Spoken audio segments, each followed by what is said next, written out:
नमस्कार।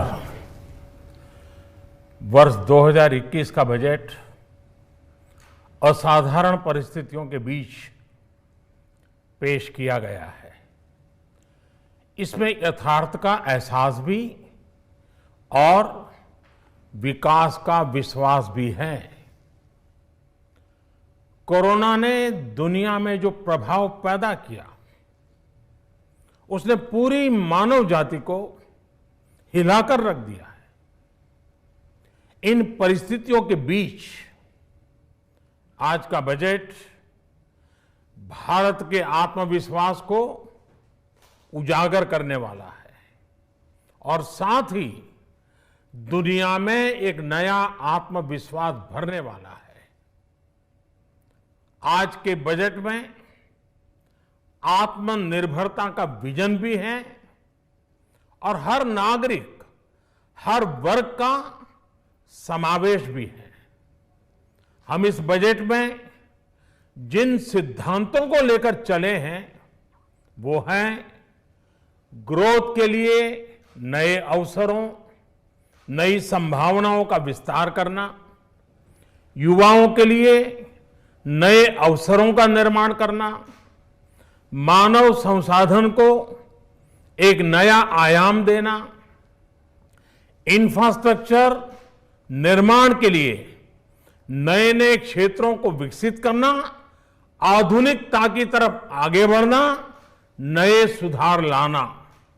साथियों, नियमों और प्रक्रियाओं को सरल बनाकर आम लोगों के जीवन में ईज ऑफ लिविंग को बढ़ाने पर इस बजट में जोर दिया गया है।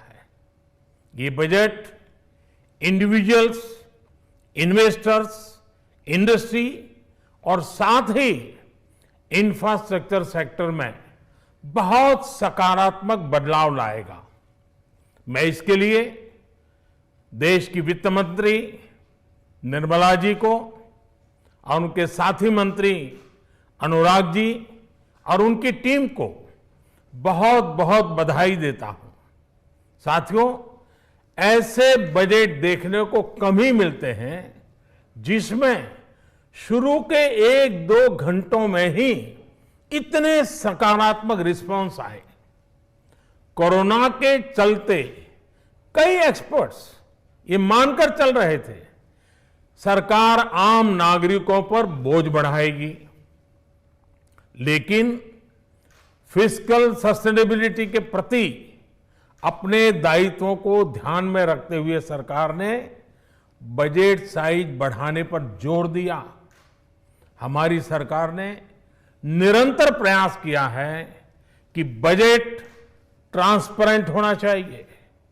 मुझे खुशी है कि आज अनेक विद्वानों ने इस बजट की ट्रांसपेरेंसी की सराहना की है। साथियों, भारत कोरोना की लड़ाई में रिएक्टिव होने के स्थान पर हमेशा ही प्रोएक्टिव रहा है। चाहे वो कोरोना के काल में किए गए रिफॉर्म्स हो या फिर आत्मनिर्भर भारत का संकल्प, इसी प्रोएक्टिवनेस को बढ़ाते हुए आज के बजट में भी रिएक्टिव का नामो निशान नहीं है। साथ ही हम एक्टिव पर, स्टेटस को पर भी अटके नहीं हैं और हमने इस बजट में भी प्रोएक्टिव बजट देकर के देश के सामने प्रोएक्टिव होने का संदेश दिया है। यह बजट उन सेक्टर्स पर विशेष रूप से केंद्रित है जिनसे वेल्थ और वेलनेस दोनों ही तेज गति से बढ़ेंगे, जान भी जहान भी। इसमें एमएसएमईज और इंफ्रास्ट्रक्चर पर विशेष रूप से जोर दिया गया है। इसी तरह ये बजट जिस तरह से हेल्थ केयर पर केंद्रित है वो भी अभूतपूर्व है। ये बजट देश के हर क्षेत्र में विकास यानी ऑल राउंड डेवलपमेंट की बात करता रहता है।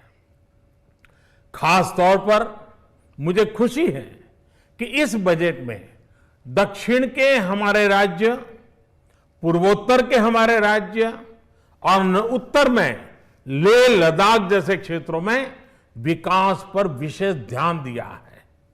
ये बजट भारत के कोस्टल स्टेट्स जैसे तमिलनाडु, केरल, पश्चिम बंगाल इनको एक बिजनेस पावर हाउस बनाने की दिशा में एक बड़ा कदम उठाए। नॉर्थ ईस्ट के राज्य जैसे असम के अनएक्सप्लोर्ड पोटेंशियल को टैप करने में बजट बहुत बड़ी मदद करेगा।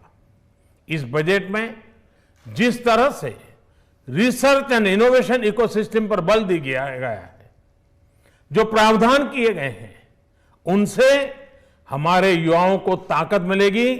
भारत उज्जवल भविष्य के लिए बहुत ठोस कदम रखेगा।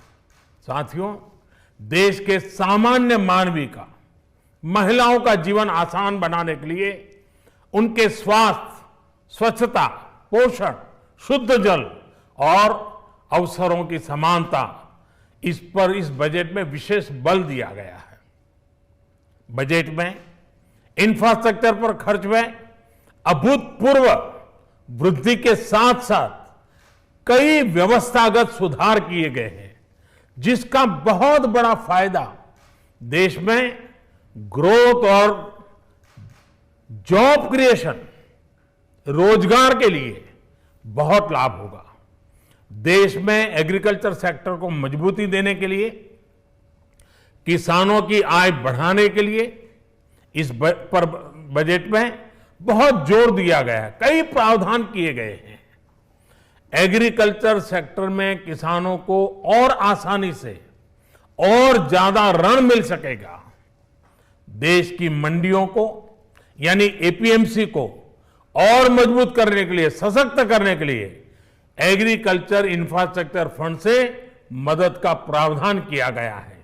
ये सब निर्णय ये दिखाते हैं कि इस बजट के दिल में गांव है, हमारे किसान है। एमएसएमई सेक्टर को गति देने के लिए, रोजगार के अवसर बढ़ाने के लिए इस बार एमएसएमई सेक्टर का बजट भी पिछले साल की तुलना में 2 गुना से ज्यादा कर दिया गया है। साथियों, ये बजट आत्मनिर्भरता के उस रास्ते को लेकर आगे बढ़ा है जिसमें देश के हर नागरिक की प्रगति शामिल है। ये बजट इस दशक की शुरुआत की एक मजबूत नींव रखने वाला बजट है। सभी देशवासियों को आत्मनिर्भर भारत के इस महत्वपूर्ण बजट के लिए मैं बहुत बहुत शुभकामनाएं देता हूं। फिर से एक बार वित्त मंत्री जी और उनकी टीम को बहुत बहुत अभिनंदन करता हूं, धन्यवाद करता हूं।